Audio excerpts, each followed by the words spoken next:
hang in there. We're going to get you back to work, and we're going to support you in the meantime.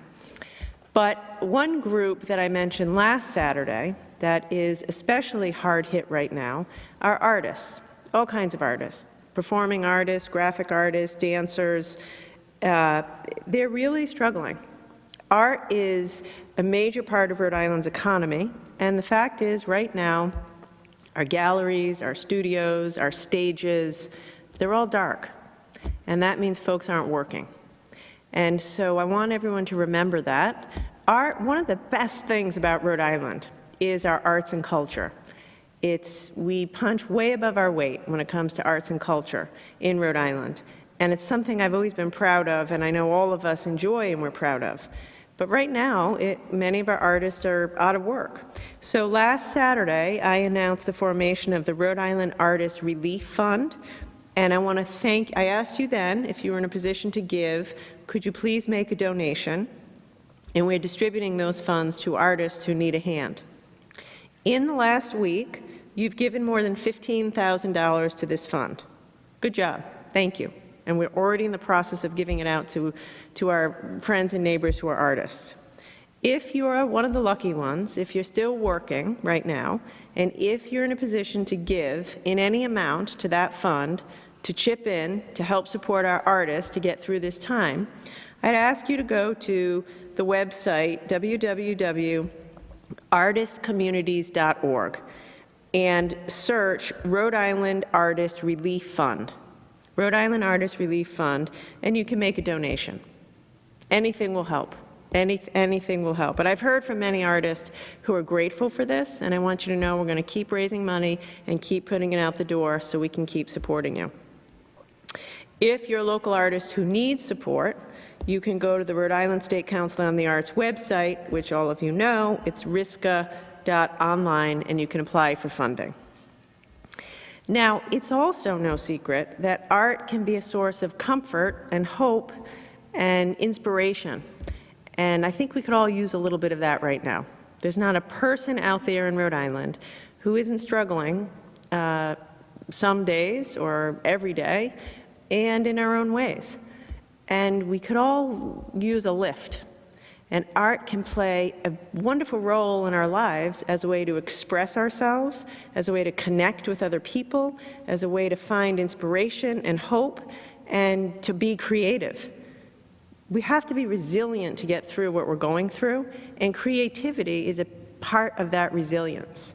This whole exercise of what we're doing is an exercise in adapting.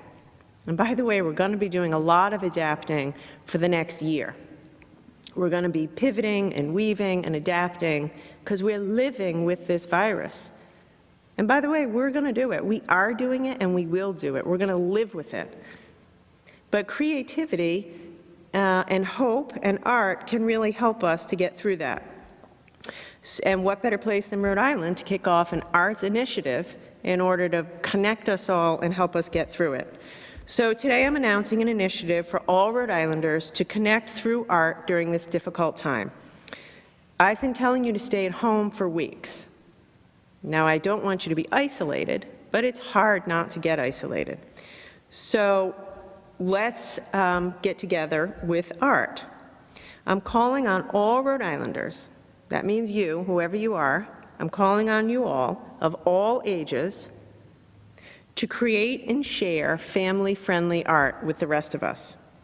Any kind of art, drawings, poetry, songs, essays, photographs, videos, any preferred medium.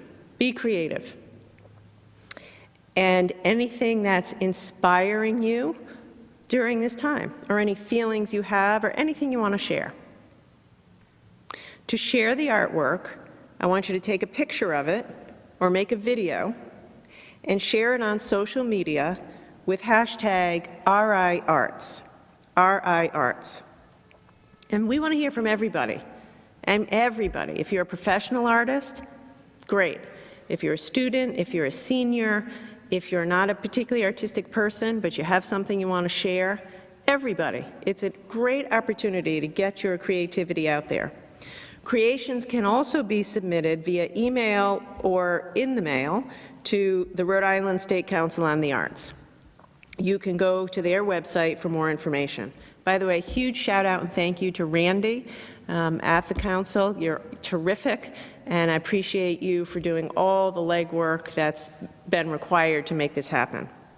Today, I'm also launching a new website. The website is called RIArts.org, RIArts.org. If you're an artist, you can go to this website to get connected with all of the resources to support artists. If you're somebody who's missing the arts or just want to turn to the arts right now, you can go to this website and get an up-to-date list of all the performances, music, film, theater, that are going on virtually all around the state. Again, just go to RIArts.org. I think you'll be surprised at how much creative activity is still happening virtually, and I would encourage you all to enjoy it.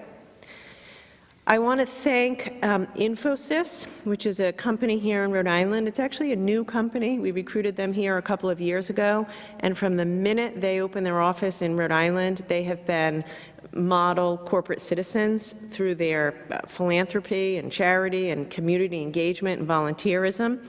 Infosys volunteered time to work with the Rhode Island Council for the Arts to get this online effort and website organized. So thank you, Infosys, for doing that and for all the ways that you're helping us through this crisis.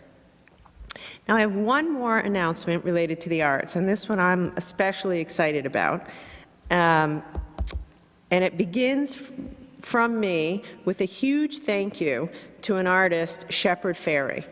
Shepard is a RISD graduate. Many of you probably know Shepard. He was here a few months ago with a mural exhibit. He became quite famous with his Obama imagery, the Hope imagery.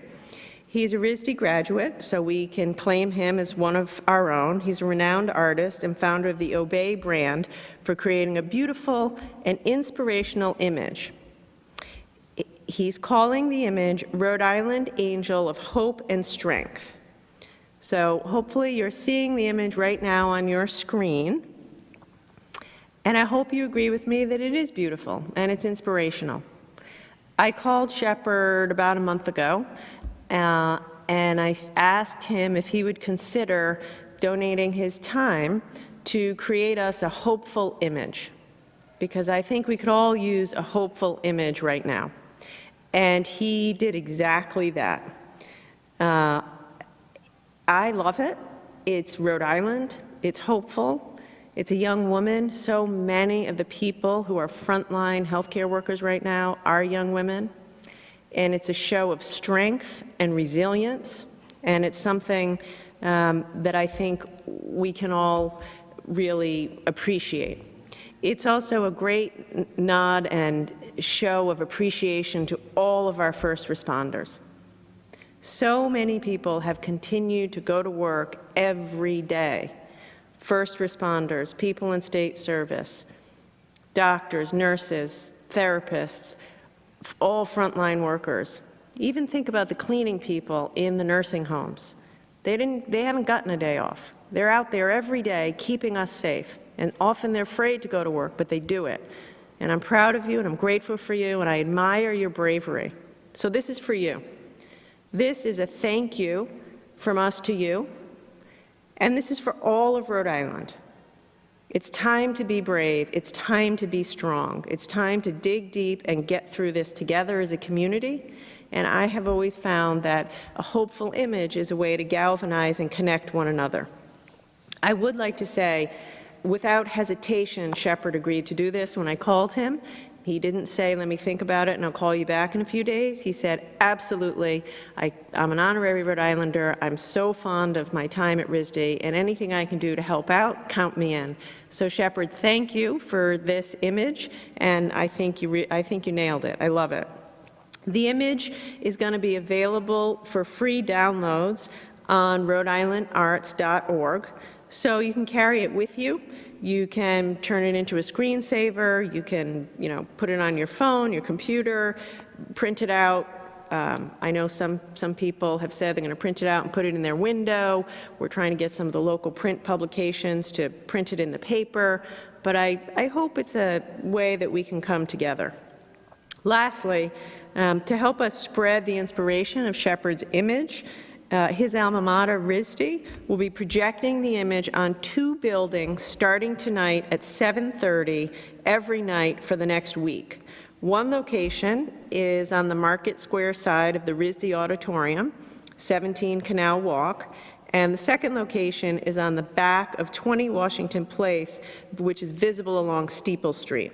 And I'd like to thank Roseanne Summerson, the president of RISD, and her teams for their generosity in doing this and for making this happen. So I'd encourage you to all go check it out. Don't congregate. Please do not form a crowd to check it out.